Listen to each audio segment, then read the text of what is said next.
Question 5. Starting with the question stem, we see the phrase count as evidence against. So this is a weakened question. Our job on a weakened question is to attack the argument's assumptions, but in order to find the assumptions, we need to know the conclusion and the evidence of the argument.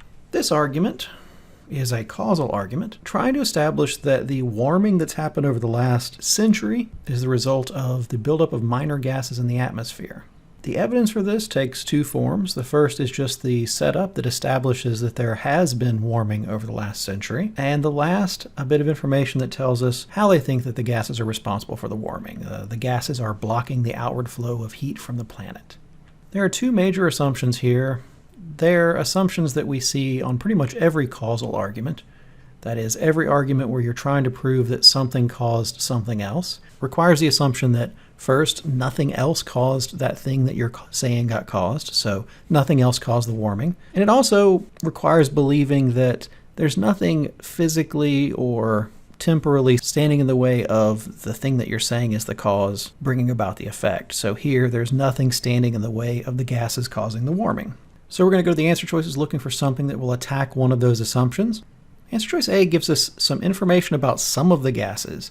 Some of the gases were produced by industrial pollution, and only some of them. The source of those gases isn't really relevant to the question of whether those gases caused the warming or not. So go to answer choice B. Now answer choice B would be a problem for our second assumption.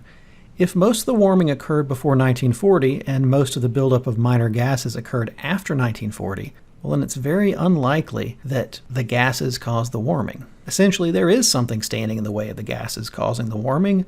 The timing is standing in the way. So answer choice B attacks an assumption. It weakens the argument. It is our answer. Let's glance at the other answers just to see what's wrong with them.